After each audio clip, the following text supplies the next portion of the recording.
thrill me. I'm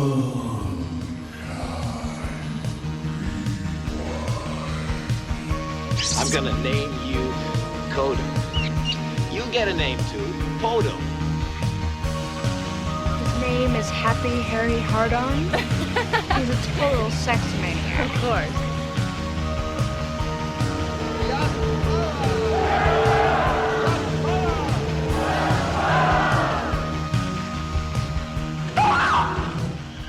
Welcome, everybody, to another Q's and T's installment of the Unkind Rewind.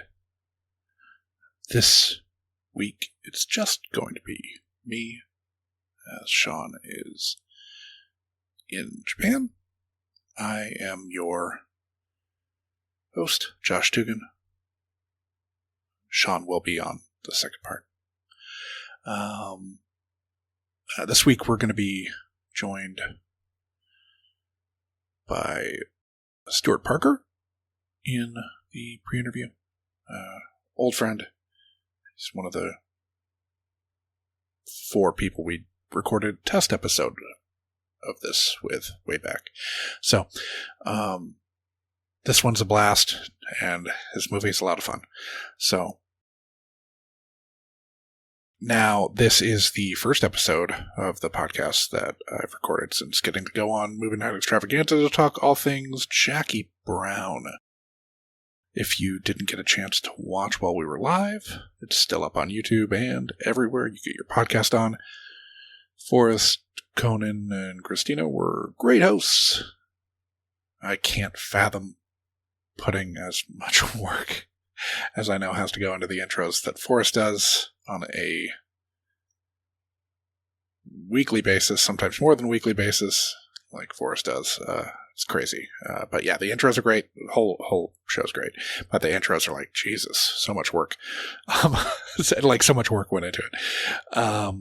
Now, make sure to check out Movie Night Extravaganza for the Jackie Brown app, and obviously any of the number of other good movies that they cover. And I hope, at least, that we'll be having Forrest and Christina on here in the near future. It's still very early in this third season, so some people aren't fully back in the swing of things. This is the part of the show where we will throw in some feedback, so keep it coming. Last week we watched the 1991 pro-cannibalism queer-coded lesbian love story, Fred Green Tomatoes, which our guest, SVU pod co-host and tattooist extraordinaire, Gabe Joyner, grew up watching.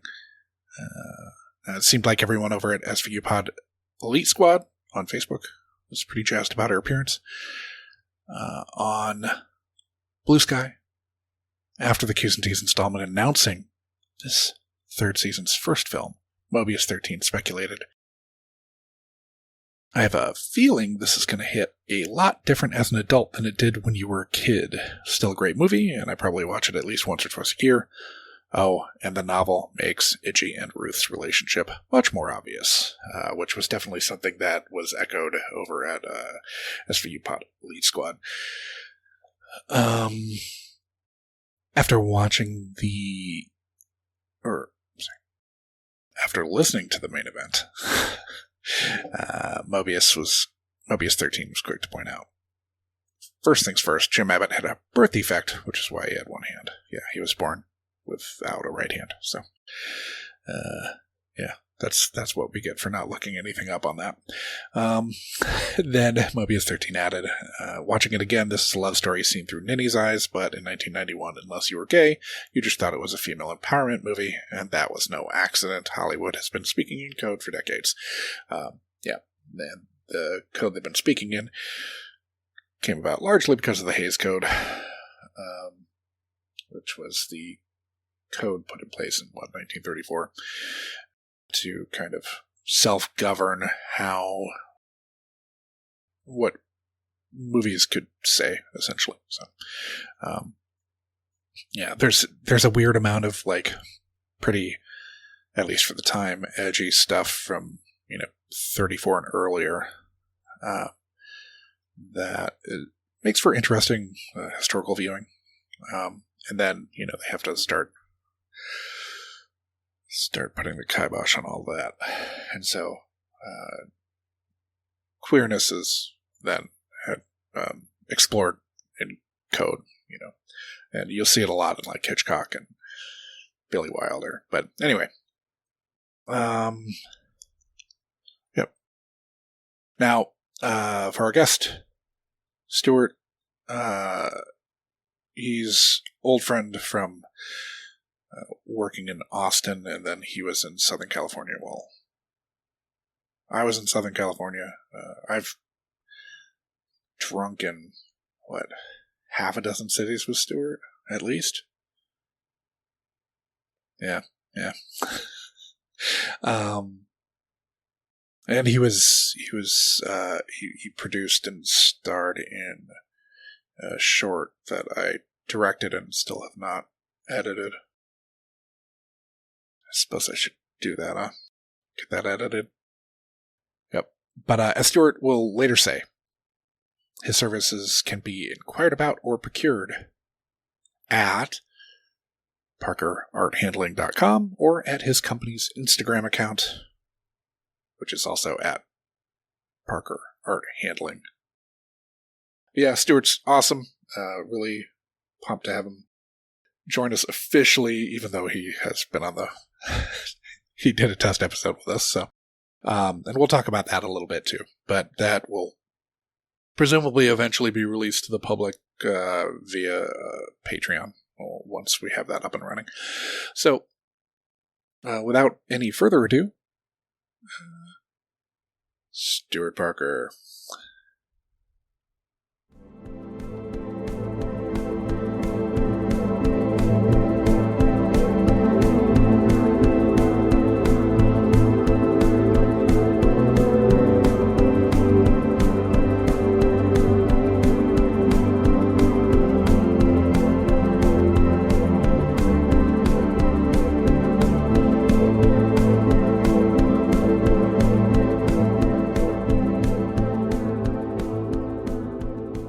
Welcome, everybody, to another Q's and T's installment of the Unkind Rewind.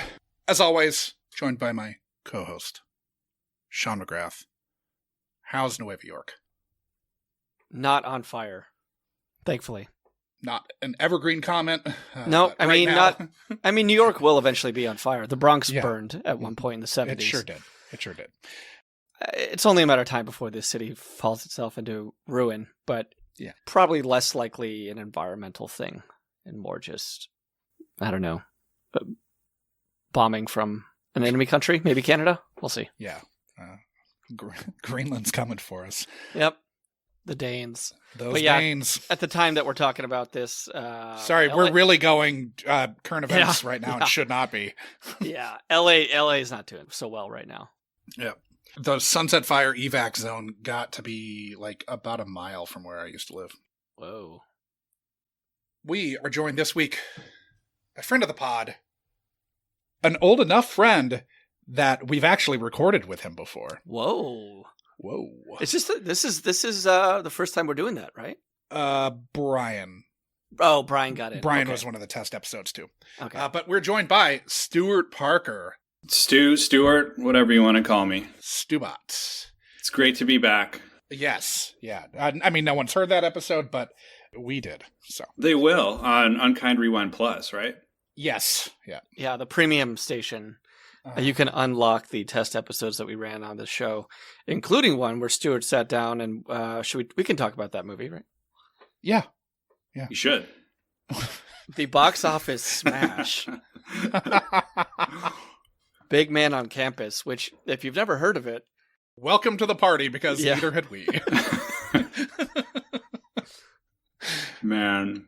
A hunchback finds himself at the center of events at a Los Angeles college, and hilarity ensues, more or less. Yep. Hunchback of Notre Dame meets PCU, right? In the 90s? Pretty much. Yeah. No Jeremy Piven, but... it'll do. Yeah. Really weird star instead. The guy who wrote the fucking movie. Who is like 50. Passion Project.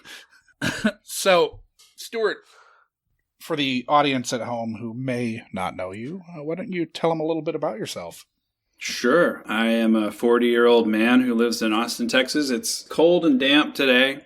Just got hit by a cold front. But I run an art handling business in town called Parker Art Handling. And I'm a movie fanatic. I've been watching movies since, a good story is my mom actually went into labor with me while in Indiana Jones and the Temple of Doom. Nice. So I was almost born in a movie theater. That's how far back we go. So do you remember what scene it was? I never asked, but she still says to this day that she stayed to finish her popcorn because she would never leave Okay. popcorn in the bucket without. So Did she leave the movie? No, she stayed till the end and then went to the hospital. Oh, okay. Wow. Huge Harrison Ford fan. Yeah, or maybe Ki Hai Kwan fan. That's probably it. He's had a hell of a comeback. He really has. I've been in a room with Harrison Ford. He's much smaller than you think he is. Yeah. Big head. Yep. Right? Big noggin. Most of them do have big heads. Yeah. Well, I noticed that at the G Globes this past week. Yeah. I saw Michael Shannon pretty recently, and my goodness, I don't know how he stays upright. But he is not a small man, having also been in the room with him. No, he's a big guy, but he does have kind of Cro-Magnon features. Yeah, definitely. Like the brow and The brow. So I guess for the audience, why don't you kind of describe growing up, what your youth was like and your youth as related to movies? Oh, sure. Well, started with the Indiana Jones story, but I mean Blockbuster every Friday and Saturday. I'm a latchkey kid with a single working mom. Spent a lot of time, after school watching TV. And she really introduced me to a lot of really cool movies. She had a great taste in movies, still does. So we would just hit up Blockbuster every Friday after school. We'd go get like a stack of like 5 or 6 movies and just like plow through them all weekend. It was great. That and, just going to the movie theater in town in small Odessa, Texas, where we didn't really have an art house theater. So it was just all the Blockbusters and that was the time. The landscape of Odessa now is different, right? Hasn't it grown a lot? It has grown a lot. Back in the 90s when I was growing up, it was like really boom and bust. It was really a roller coaster. Some years were down, some years were up. But I mean, I was always indoors watching movies, really. When did you feel it was safe to call yourself a fanatic? Like, when do you think that overtook you as a kid? I think in high school when I started to like reference movies that none of my friends had ever seen, and they were like, "What the hell are you talking about?" I wrote like a column in the school newspaper, a movie review column, and I reviewed In the Bedroom, which was one of my favorite movies that year. Yeah, it's a good movie. Yeah, we loved it that year too. Yeah, I reviewed I wish I still had that article, In the Bedroom, and probably like what's that teen movie with Seth Green? Can't Hardly Wait. Yeah. Oh. Mm-hmm. I was going to see In the Bedroom. My friends were going to see Can't Hardly Wait, and it was like that's kind of when I realized I was kind of a nerd about movies. Nobody gets shot in the face and can't hardly wait, I don't think. No. Okay. Were there any like guardrails or you can't watch this, you can't watch that? What sort of permissiveness did you experience as a kid watching movies? I mean, we had HBO. Back in the day, that was like, it's on. Past 11. And, my grandparents had Skinamax, so that was like a gold mine, when I spent weekends over there. But no, I mean, like I said, my mom was really cool. She showed me Fargo, which is one of my favorite movies of all time. We watched Pi together when it came out. Okay. It's like, we got into some... That's niche. Yeah. When you hit the video store, was it more of a, hey, these are things that I've already seen that I think you should see, kind of edifying you? Or was it like your mom was throwing the dice and taking gambles and risks on new stuff? A little bit of both. When I was younger, before I could really have had a definitive taste for movies, I just loved them. So I would rent the same thing over and over and over again, like Crocodile Dundee or like Adventures in Babysitting, Pee-wee's Big Adventure, that kind of stuff. I would watch them over and over again. Did you guys own movies in the home too, or was it mostly a rental thing? Yeah, I mean, I still have my VHS copy of Speed I got for my birthday. Nice. So yeah, we bought the bangers, and I watched those over and over again. For sure. I'm so glad you still have your copy of Speed. Yeah. And Batman, the original. I wonder if I have my Bono's Bow tape still. Oh, God. Is that like a Nike thing? Yeah. Those are cool. VHS is going to come back. It's only a matter of time before physical media, especially VHS, comes back. I mean, cassettes came back, right? For a while. Yeah. People like this started to be kind of a ironic collector's thing. Cheaper to produce. Yeah, hipsters like to get their cassette collection back up. But yeah, I think VHS might be the same thing. Sean, are you familiar with I Love Video here in Austin, Texas? No, I had a pretty remarkable video store in Portland, Oregon for a long time. Oh, God. Movie Madness. It's still there. It's still there. I Love Video was like Austin's Movie Madness. Josh knows what I'm talking about. But it closed down a couple years ago, and I was able to snag one of their VHS shelves, and I have it in my house, and I'm very proud of it. Did it shut down pre or post-COVID? I think it was after. It was after because that really put a dent in business, I remember. Okay. Yeah. Was that like the last holdout? Was that the fucking Alamo down there? Does Vulcan still exist? Oh, Vulcan's gone. There's a reiteration of I Love called We Love Video. It's like a much smaller store over on North Loop in Central Austin. But it's just, there's no VHS. It's mostly DVDs. Yeah. Okay. Yeah. And Laserdiscs. Still, I would, if that's how it has to be, I'm the sucker for a video store. Oh my God. Yeah. I mean, and you can buy VHS now for pretty cheap. Just go out and get a copy of like As Good as It Gets for $5, The problem is getting a VCR now. Yeah. That's true. Yeah. I was one of many kids that had that kind of early package box set of the first Star Wars trilogy. Mm-hmm. In the black, I think Vader was on one side, but it felt like everybody had the trilogy box set on VHS of Star Wars. Yeah. There's tapes out there that you go to any tape store, or like vintage store, and they have they always have Titanic, millions of copies of that. But yeah. Not a lot of Cocoons, right, Josh? There might be. I've seen a Cocoon or two in my day. Yeah, they're out there. We talked about that. There. Oh, nice. So, going off your list, I mean, the original list you submitted was like, maybe 2 years ago? Yeah, it was quite a while ago. It was a long time ago. But we did a test episode on Big Man on Campus, which is still a trip. Hold on, wait. You could probably Google search Big Man on Campus, and it's like not 100% chance that you're going to get any results.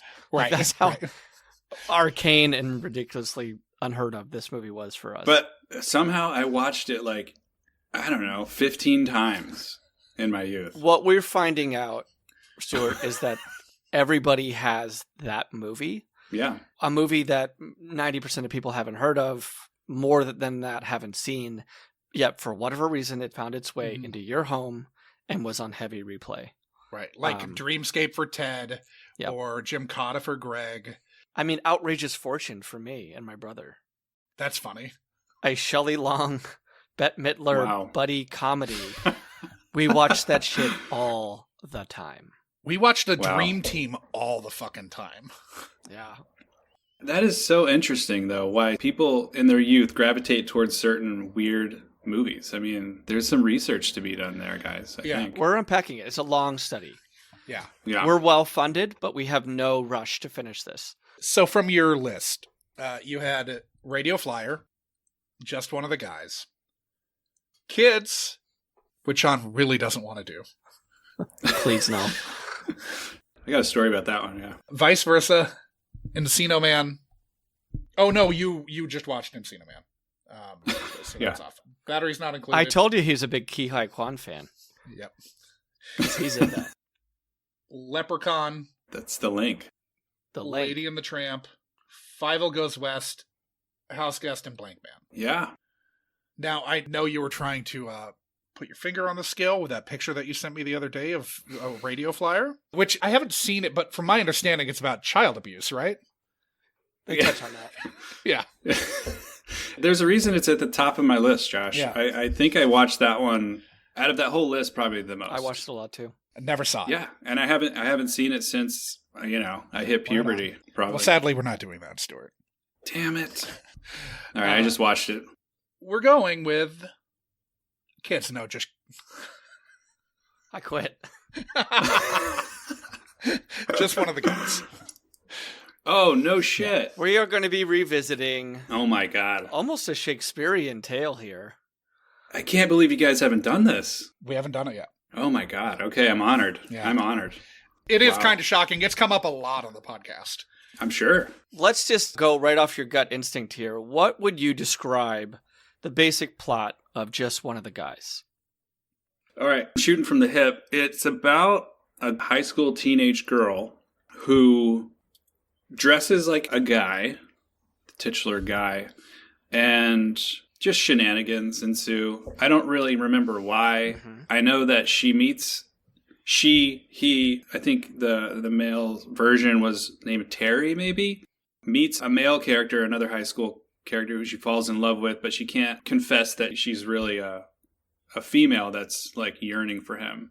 And I know that was like kind of the main love conflict of the film. And then she has a very horny little teenage brother who's always reading porn magazines and just thinking about sex. And I just remember a lot of boobs in the movie, and that's really what had me interested over and over again. A lot of nudity. Okay. Some of our listeners tuned out, and some of them leaned in. Well, I'm being honest. I was a 13-year-old kid watching HBO. For sure. And this movie was one of the heaviest on replay for HBO in the 90s. It was also one of the heaviest on replay before like 7 p.m. Before prime time. This was one of the handful of movies that you could get daytime nudity out of. Yeah. Because this would play at like 3 in the afternoon when kids were getting home from school.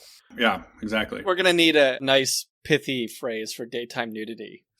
Like noon boobs or something like that. Yeah. Josh, do you have an association with Just One of the Guys? Yeah, of course. Okay. Yeah, I saw it a lot. Yeah, I saw it plenty. Okay. Wow. Any friend of mine that had HBO, we watched Just One of the Guys. We'll have to get into why at some point. In separate rooms, right? No. What about Josh Taggart? Do we want to ask him about his first time here? Mm-hmm. I mean, watching the movie. Yeah. So how old were you when Just One of the Guys was like a fixture? God, I mean, 10 or 11, maybe. Okay. 10 years old or 11 years old. So we're talking, I can't remember when it came out. We're talking 94, 95. It's well before earlier. That. It is? Mm-hmm. Okay, well, they must have replayed it a lot. They did. After the release date. So. Would you bank that this is something that you caught on premium cable or something that you did a maternal trip to Blockbuster for? No. I just was lucky enough to catch this on HBO many a times. What do you think you were like at 10 or 11? Creative kid. I like to draw a lot. Excelled in art and like English class, history class, hated science and math, that kind of kid. Probably kind of a class clown in school. Like I said, single mom growing up. So, I just had a lot of free alone time on my hands. So my imagination just ran wild. Have you seen this since you were like junior high age? No, not a second. So the last time you think you saw it was probably... He's seeing someone, Josh. He doesn't need to watch this. I finally saw boobs in real life, and then you were hooked. I left my old love behind. You brought the cardboard box of video cassette tapes to the woods. Does that happen in election? I don't keep them in a trunk in my basement anymore. Oh, that was so great behind quilts. On Cinequote, for when we did election, we did the quote from that movie of like, Tina, what are you doing in the men's locker room? Very few people got it, but the hardcores did. On that clue, yeah. Yeah. That's but no, that was something, and like we've touched on this a little bit. The adolescent find of pornography was something that like just seemed to happen in the non-digital age. Was that these presumably straight men would maybe be shamed into getting rid of their porn, or maybe they would realize they have a problem and need to kind of do a cold turkey, but they didn't have the heart to take Old Yeller behind the shed.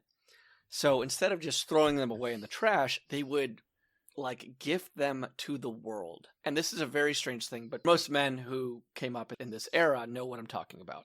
Yeah. And oftentimes it was like you would see a cardboard box like near a dumpster or in the woods or in an alley, and before you even got to it, you'd be like, oh, I bet that's found porn. Yeah. You never found wood smut? Wood smut.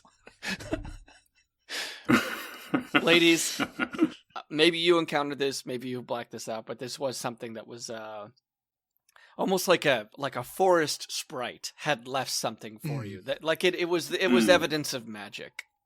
But I think every 13-year-old boy probably has like they do have a divining rod for that sort of thing. Yeah, no pun intended. No pun absolutely intended. Oh yeah, Josh intends all of his puns. But just one of the guys I think is very much dominated by what you're talking about. Like, I'm just as kind of shaky on the plot as Stewart. The teenage brother, certainly the horn dog teenage brother, is familiar. I mean, I can't really grasp how they're going to play how this girl at high school comes as a guy. And like, this just, this is not a Mrs. Doubtfire thing where she's showing up in like hard prosthetics, right? Nope. Like, she's just got a haircut or putting on a wig or something and lowers her voice, is from what I remember. And the brother gives her a pair of tube socks to put in her pants, and then teaches her how to grab her the groin area. I remember that. I can't wait for that. I'm surprised I remember much more of this movie than you guys appear to, but I'm not going to spoil anything. I don't want to ruin your experiences. I haven't seen it that recently. When was it? I probably saw it 2 weeks ago.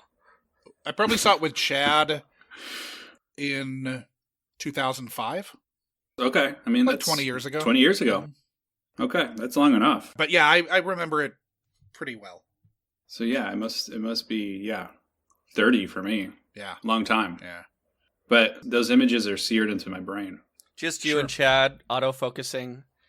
Just one of the guys. Yeah. He was John Carpenter and I was Bob Crane. Okay. It is interesting that, like Josh brought this up, in my memory, to the HBO or the Skinamax movie selection, there are tiers. And like, this is one of those movies that could play during the day, late afternoon. But it was like Bikini Car Wash too, which only played after midnight. And it was just a softcore pornography movie, right? But this is essentially like a sex comedy just produced for horny teenage boys. I imagine there were a lot of those, I guess, but it's like there are tiers. There's like the highbrow Basic Instincts or like, erotic thrillers. Then you have your just one of the guys, and then you got your Bikini Car Washes down here, kind of. Yeah, and I would say like there's probably the art house stuff that falls like kind of ahead of the Basic Instinct, because the Basic Instinct and the thriller 90s stuff, Jade, yeah, there's some trashiness kind of inherent with a lot of that, but like the Merchant Ivory kind of nudity, the nudity from dogs flopping around the pond, and like period piece nudity, that's kind of like your highest point, right? Like, it doesn't have to be Henry and June. Yeah. One of my first forays into this world was in the action adventure pick Excalibur. With Nigel Terry and Liam Neeson and all the other ones, had some very like brazen nudity in that one. And but classy. Because it's from like the 11th century or something. So of course it's got to be classy. Right. American budget was pretty high on.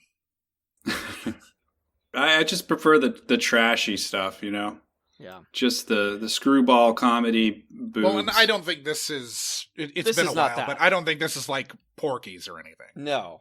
We even talked about in that test episode with Stewart, we talked about just kind of how much of a non sequitur it was to see nudity in that movie.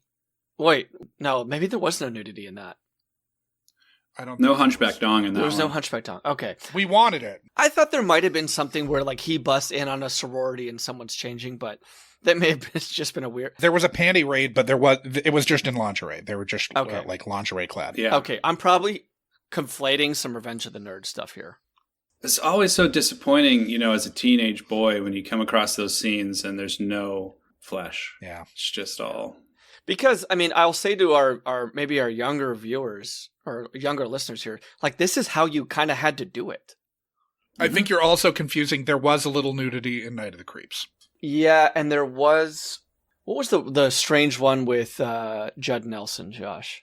Oh, Making the Grade? Making the Grade. Stuart, do you know that one? We did that for a test episode. That shut up. Yeah, it just kind of felt like if you were renting like a high school or collegiate comedy between 1983 and 1991, you didn't have to like look on the back of the box to like really infer or really predict that there was going to be some kind of nudity. Yeah. But again, going back to my point to the younger listeners here is like, we didn't have the internet, right? Like, Yeah. we weren't able to just type in what we wanted to see and hit Google search and have it presented in front of us. Like, we had to do some work. We had to do some judicious selections at the video store. I was going to say, I was going to lean into the pun and say hard work, but a lot of late nights. I would say though that there were like, I'd be able to almost like in some type of quick association be able to tell you from the title of a movie if there was going to be nudity in it or not, especially if I've seen it. I couldn't quite give you the timestamp. That'd be a fun game. Yeah, the usually the first 12 minutes. Adolescent boys could kind of tell you, like, yes, there was skin in that, or no, there wasn't. Well, the cover of this movie I remember seeing in the video store and just knowing that my mom would never let me rent something like that was like literally the main character holding football helmets over her bare chest. Yep. Yeah. So for nobody who has it framed in their home right now, it is a locker room shot. There are shirtless men with towels wrapped around their waist, presumably post football practice. And they're all turned away from the camera, right? They're turned away from the camera, facing their lockers. And our protagonist, who we haven't even touched on who this is, not important, but she's. Do you guys remember who she is? I couldn't tell you who she is, to be honest. Me neither. Yeah, me neither. Do you want me to tell you? It'll it'll really help. You'll totally know who she is once I say who she is. I think you're joking, but go ahead. Joyce Heiser. Here's where Stuart and I both go. Oh. No. So, do you guys remember anyone from the movie? Oh man, I feel like I should know the brother. I feel like the brother. There's someone else who you should actually know. Is it a teacher? No. Oh. It's an adult? No. Oh man, It's her love interest, isn't it? No. No. He was a one-hit wonder. Okay, Josh, who was in? Wait, maybe we should save it. Should we save it? Is it a big enough? Yeah, name? let's save it. I mean, so Jesus Christ, I didn't even remember she was in. I'm just looking at the cast now. The little brother is someone we've seen before. Yeah, I mean, if I had to put, it's like a poor man's Corey Haim, right? Yes. Yeah, we saw him in Beastmaster. Totally. No way. Oh, he's Jeremy's movie. Yeah. He's the kid. Oh, that's cool. He's the young Beastmaster. Billy Jane, yeah, young Beastmaster. Billy Jane is the younger brother. He's also from Parker That is Lewis insane. That's so great. adolescent Beastmaster is played by Billy Jane. That's his name? Yes. Oh, Jesus Christ. Okay. There's something else that he was in that I'm going to know later on what he was in. But he was Billy Jacoby then. He's Billy Jacoby and then Billy Jane. Okay, weird. Him and her love interest, the high school boyfriend interest, also was like kind of at that guy during that time. Mm-hmm. I'd maybe seen him in one or two more things, but then he kind of just dropped off the face of the planet. Yeah. I can see his face. I can see his face. I can especially see his face in the pivotal scene that we're all thinking of. Yeah, there's someone down the cast list who is very recognizable. All right. I didn't remember her from this. I have a great story about that scene. Of which scene? Of the scene where all. Well, why don't we? We save it. Josh, why don't we just ask Stuart what does he most remember? Like, yeah, what do you most remember about the movie? Visually or just. Well, I remember the little brother's bedroom was just like covered with porno mags and like nude women. Okay.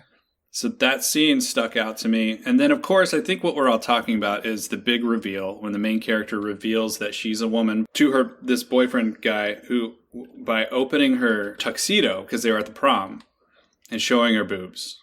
It's like full frontal boob shot. Great it's the scene. Only way to really explain to somebody that you're... Yes. I mean, it was a beautiful scene. Funny story. So when my grandfather watched HBO like all the time. And we would go over there for like dinner. And one day me and my mom went over there and my grandmother and her were in the kitchen talking, preparing food or whatever. And I was sitting kind of just casually watching just one of the guys with my grandfather. I think this may have been the first time I saw it or knew of it. Nice. And the scene was playing, and we were both just like watching, and I'm like 9 or 10 years old, and then she just like shows her boobs, and he like fumbles the remote and is like trying to change the channel really quickly. Fantastic. Yeah, that memory is seared into my. Then I was like, I got to go home and watch this movie. I only saw the end. I bet there's a lot of other great shit here. Oh God, yeah. So, what do you think it was about just one of the guys that appealed to young Stewart? Well, they had a great plot. The writing was terrific.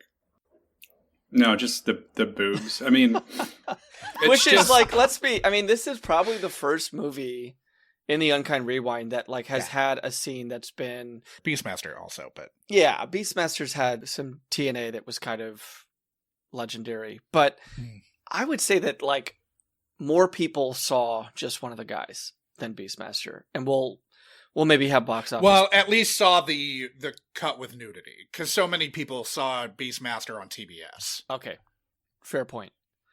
Yeah, but speaking of the little brother, he really sticks out in my mind because his character is really curious about sex and was a virgin, and so he was always asking his older sister about sex and talking about it. And I mean, it was kind of like that's my avatar for the movie, because I was of age to be really curious about that stuff too. And even though it was kind of schlocky and slapstick, I was like still kind of very in tune with that state of mind. So, what expectations do you have for your return to just one of the guys? Man, I mean, it's probably really pretty bad. It's probably not a great film. Now you have to watch all of it, Stuart. Just so you know. Well, you want to watch all of it. As part of the Unkind Rewind, he has to watch the whole movie. He cannot fast forward to the end. Okay, yeah. I mean, the end is the payoff. Right. You definitely want to stick around to the end. If I rewind a couple times during the middle, you can rewind. Just however you want to do it, just try to watch the whole thing. Is there a pause limit on any certain scenes? No. Okay. Yeah, it's probably not a great. I mean, there's a reason why we haven't heard of any of these actors. I'm curious to know who the director is and like what else that they did. But there's probably some great shots of LA and probably some jokes that might make me chuckle here and there. But it'll be interesting, after watching pornography for so many years now, how it will, how it's gonna play as like something that really was tantalizing to me then. You know what I mean? Yeah. How chaste this formative experience is going to seem in retrospect. Yeah, that'll be interesting. After having been thoroughly ruined by the internet. You're joking a little bit. But I actually think it's a really fair point. Mm-hmm. And something that I'm interested to kind of talk about more. I remember a very important flash of nudity in the sequel to 48 Hours. I can't really tell you too much about that, but I know that there is a scene there that was paused and examined, and a curious adolescent Sean. It's when they burst into the apartment, right? I might be confusing the first and the second one. Yeah, I definitely could be confusing the first and the second, but it's actually a scene where they have a motorcycle burst through the screen at a porn theater. Okay. Oh. And so you actually are only seeing what the trench coat wearing men in the theater are watching. And it's a split second, but boy, that second felt like 10 minutes sometimes. In another 48 hours, huh? It's either 48 or another 48. It's definitely one of those movies. Because I've seen 48 Hours somewhat recently, and that doesn't. Yeah. That doesn't ring a bell. It makes sense. It makes sense. Yeah. About when in the movie did that occur? By next week, I'll have the exact time code. So you don't think you'll like this? I mean, gosh, objectively, not in the like it takes you back in a nostalgia kind of way, but like objectively, you don't think you'll enjoy it? Who knows? I mean, maybe I'm surprised every once in a while going back to a film that I watched a lot when I was younger and just thinking it's going to stink, and something surprises me. So I'm holding out hope, But it's interesting to think about a movie because, I didn't just watch movies with boobs in them, but sure. Loser. We did start with In the Bedroom, which is not, despite what it sounds like, not a sexy movie at all. We could throw that title into the game, like that we made up. Yeah. Just to fool people. But yeah, I mean, to watch something over and over and over again for a reason other than just really appreciating what it is as a piece of art will be interesting to go back and watch. Yeah. I'm curious to see if the comedy still plays. Yes. I think beyond whether or not it's a good movie, if where they are intending there to be jokes. And Josh, what's the year on this? 86. 86. Wow. Yeah. Like, sorry, 85. My bad. Okay. I mean, like, there's good comedy that came out of 85. Mm-hmm. Pee-wee's Big Adventure is 85. Back to the Future is 85. Mm-hmm. Beyond the scene we're all talking about, that's kind of what I'm really curious about, to see how well that comedy plays, the writing today. Mm-hmm. That'll be interesting. And just after watching so many movies since then, because back then I didn't have any reference for like, what movie is this like? Or what is the humor like in other, I wasn't looking for that kind of stuff. So with all that context, it'll be interesting. Yeah, it's like watching old episodes of The Simpsons that you only saw when you were like 9 and got, 25% none of the jokes. Yeah. Yeah, exactly. You got all the stuff that Bart was doing. That was about it. Yeah, Bartman. Yeah. Well, Stewart, where can our listeners find you? And where can the art community of Austin find you, should they need art handled? We can definitely handle your art. You can go to parkerarthandling.com. That's our website. We also have an Instagram. Pick up the phone, give us a call, send us an email. It's a new company, but I'm really excited about it and finally putting my art degree to some sort of practical use. Yeah. This counts. What would that mean for somebody who's out there going like, well, I don't really know what that means, art handling. They have a piece of work, they want it maybe sold, they want it maybe valued, or they want it shipped. Or installed, like hung in their house, Okay. We do a lot of jobs for people who don't want to run the risk of putting a million holes in the wall because they're not professionals at what we do. So we can do that kind of stuff. And just for instance, we're helping one of our clients ship a couple of 100-year-old lithographs over to London this week. So we can pack up that kind of stuff and ship it off for you safely as well. So framing kind of inherent in the business. We don't do framing necessarily. We work with a lot of great frame shops in town. Framing is kind of another sector of the art world that has a whole other set of like expertise that I don't know. But if it comes to, how do I hang this giant painting in my house safely, you can give us a call. Or how do I hang this beautiful gallery wall and have everything balanced and nice and straight, you can give us a call. That kind of stuff. What is the piece of art that you've handled that you were most afraid to handle? I say this as someone who has had to handle a de Kooning and a Basquiat. So when was this? Terrified. We were resetting a house on a film set. Oh, yeah, I've done that before. Or location too. shoot, yeah. In LA? Mm-hmm. Yeah, okay. I was up in the house might not be there anymore. I don't know. Jeez, I know what the Basquiat is. Off of Mulholland. Yeah, that's some blue chip stuff. I mean, we had a client who was moving houses, and one of his art pieces was a Rothko. Okay.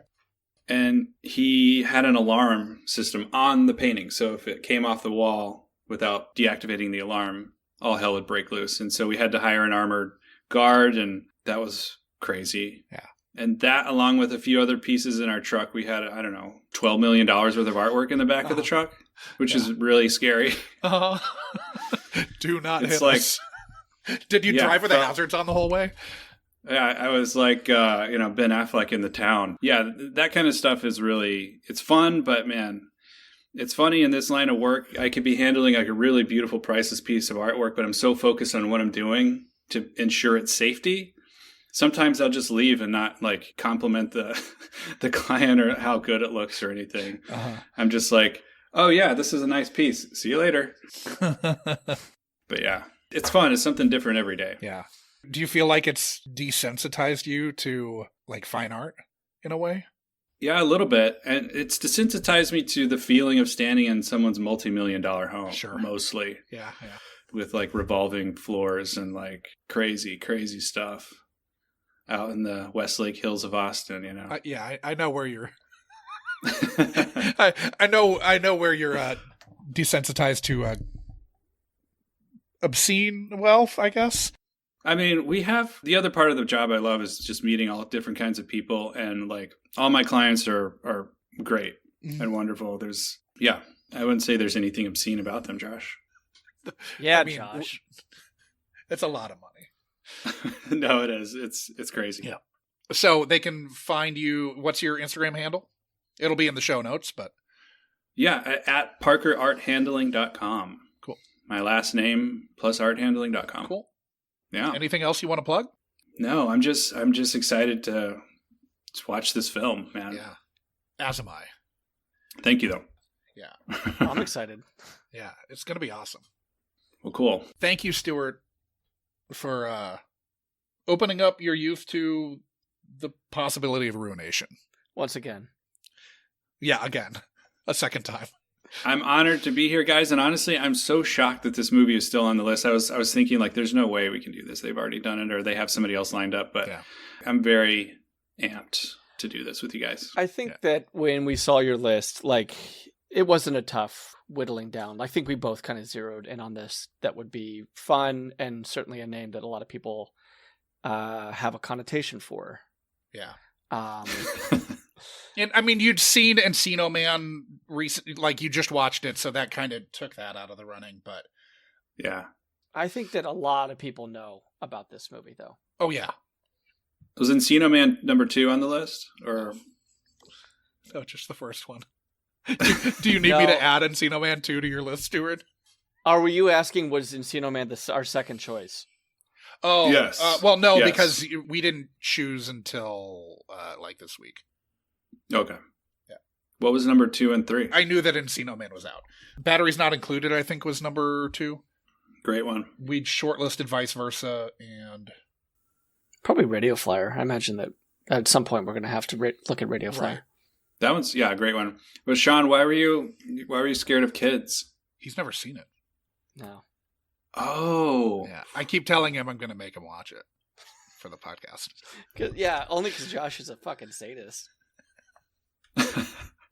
So, a quick story about I stumbled upon that movie at like 2:00 in the morning on like premium cable one night and just got like sucked into this movie, and I was really disturbed by it, but there was something really enthralling about it too. While I was like searching for softcore porn. I mean, you kind of found it.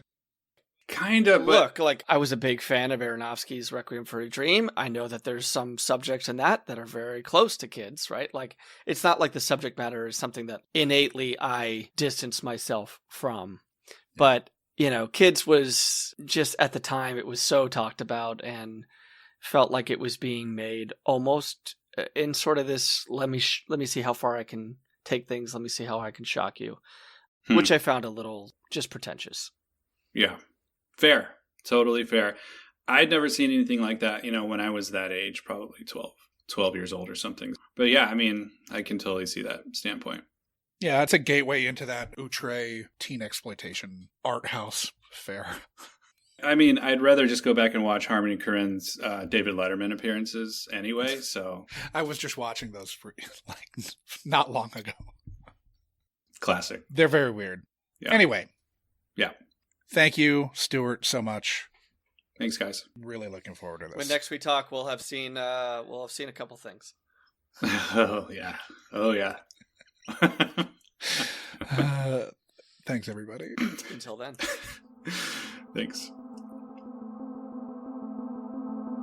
That was another installment of The Unkind Rewind, mining our childhood for content, one film from a guest's past at a time. Unkind Rewind is a Munchcasts production and can be listened to wherever you download your podcasts and watched on the Unkind Rewind YouTube channel. Music for this and every other episode of Unkind Rewind was composed by Divorcio Suave. Rate, review, like, and subscribe to Unkind Rewind on Apple Podcasts, YouTube, Spotify, and Good Pods. Links to all of our social media accounts are in our show notes, but you'll find us as @UnkindRewindPod on Letterboxd and nearly every social media platform, all of which can be found at our website, unkindrewindpod.com. unkindrewind.com. If you have a question, concern, complaint, or feedback, you can email the podcast at unkindrewindpod@gmail.com or call into our call-in line, area code 507-479-6440, and leave a message that can be played on air. Fans should join the Munchcast Discord to discuss this or any other episode of the Unkind Rewind with like-minded people. This dialogue may just make it into a future episode of the pod. The Unkind Rewind Patreon will be coming soon, so start squirreling that pocket change away. Thank you for listening to the Unkind Rewind.